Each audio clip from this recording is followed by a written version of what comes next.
Good morning everybody. आज का topic है applications of Schrodinger wave equation for simple systems. Chapter को शुरू करते हुए श्रोडिंगर वेव इक्वेशन को हमने क्वांटम मैकेनिक्स का हार्ट कहा था, क्योंकि ये इक्वेशन बहुत सारे फिनोमेनन को एक्सप्लेन करने में हेल्पफुल है। तो आज हम एप्लीकेशन पार्ट से ये चीज़ें समझेंगे। फर्स्ट एप्लीकेशन है particle in one dimensional box के लिए वेव फंक्शन डिराइव करना है हमने। एक विमीय बॉक्स में स्थित कण ये ट्रांसलेशनल मोशन स्थानांतरण गति की सबसे सिंपलेस्ट एप्लीकेशन है, जिसमें हम ये मान के चल रहे हैं कि एक इलेक्ट्रॉन 1D बॉक्स में मूव कर रहा है। हालांकि ये हाइपोथेटिकल केस है, एक्चुअल इलेक्ट्रॉन्स जो है वो एटम का पार्ट होते हैं, तो वहाँ हमेशा उनका 3D मोशन होता है।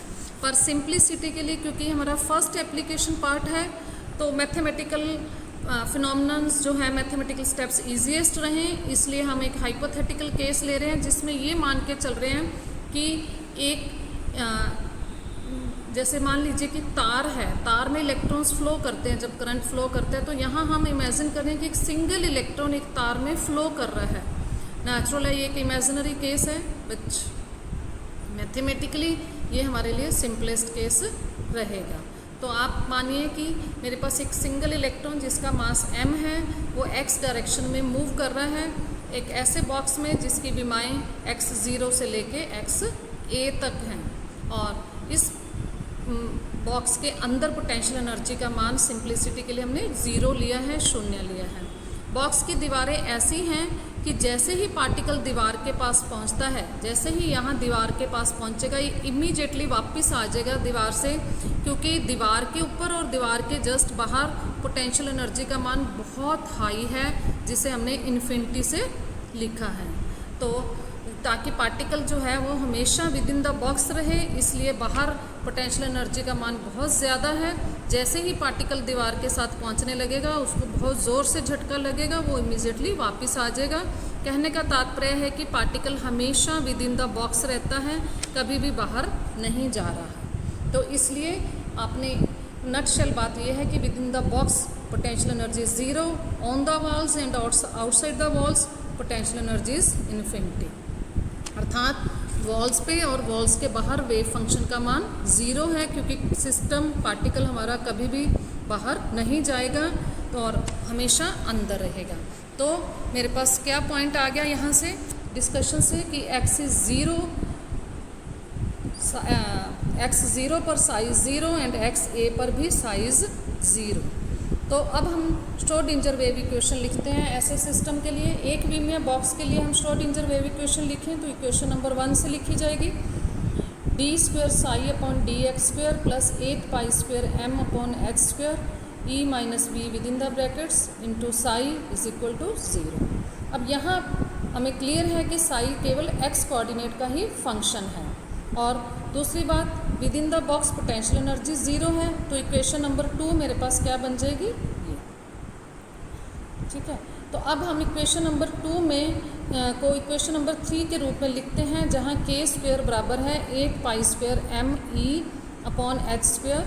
तो यहाँ k² जो है वो कांस्टेंट है और x के इंडिपेंडेंट है, यानी k² का मान x के ऊपर निर्भर नहीं करता है, और एनर्जी इस पूरे सिस्टम की कांस्टेंट रहती है। क्वांटम मैकेनिक्स के पोस्टुलेट्स में हम ये बात समझ चुके हैं।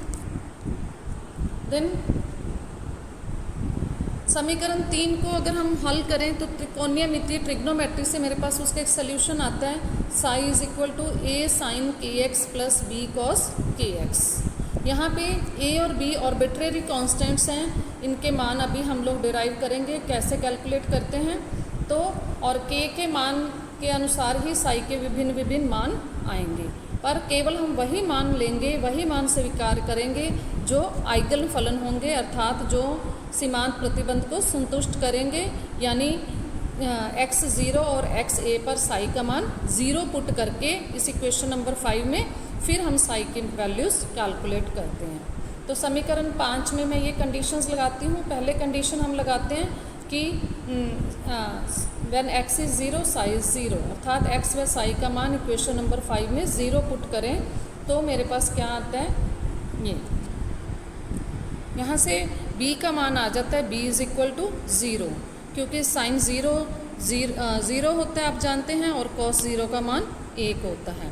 अब b का ये मान 0 हम इक्वेशन नंबर 5 में पुट कर दें तो इक्वेशन नंबर 5 का ये सेकंड पार्ट जो है वो ख़त्म हो जाएगा। b 0 पुट करने से पूरा पार्ट जो है वो सेकंड पार्ट 0 हो जाएगा, अर्थात मेरे पास बचेगा psi is equal to a sin kx। अब इस इक्वेशन नंबर 6 में जब हम second boundary condition x a पर psi is equal to 0 put करते हैं तो मेरे पास आ जाता है a sin k a is equal to 0। ये तभी संभव है जब मेरे पास ये इक्वेशन तभी 0 हो सकती है जब या तो a 0 हो, आइदर a इज़ 0 और sine k a is 0। But हमें पता है a 0 नहीं हो सकता क्योंकि b पहले ही 0 है। अगर a भी 0 हो गया तो पूरी इक्वेशन ही ख़त्म हो जाएगी, मीन्स सिस्टम कहीं भी एग्जिस्ट ही नहीं करेगा। अर्थात साइन k a इज़ 0 और साइन k a तभी 0 हो सकता है जब k a is equal to n pi. n pi यानी जो है मेरे पास पाई के मल्टीपल्स हों वैल्यू, तो n की वैल्यूज़ क्या हो सकती है 1 2 3 पॉजिटिव इंटीजर्स हो सकती हैं। तो और you can say k is equal to n pi upon a। तो यहाँ से मेरे पास k का मान आ गया। इस प्रकार आप देख रहे हैं हमने a b और k के मान किस प्रकार से कैलकुलेट करें। k का ये मान जब समीकरण 6 में पुट कर देते हैं तो मेरे पास इक्वेशन आ जाती है psi is equal to a sine n pi x upon a। Equation number 8 आ गई आपके पास। ये इक्वेशन तरंग फलन समीकरण कहलाती है।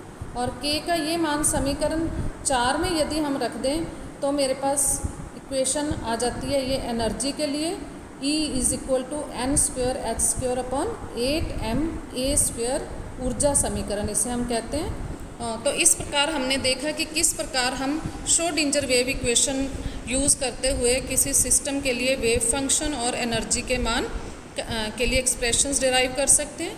अब इन एक्सप्रेशंस को आगे हम सिस्टम्स को सॉल्व करने के लिए यूज़ कर सकते हैं कि इस सिस्टम को पढ़ने के हमें क्या फ़ायदे हुए, क्या एप्लीकेशंस हैं। तो अगली क्लास में हम देखेंगे applications of particle in one dimensional box. Thank you.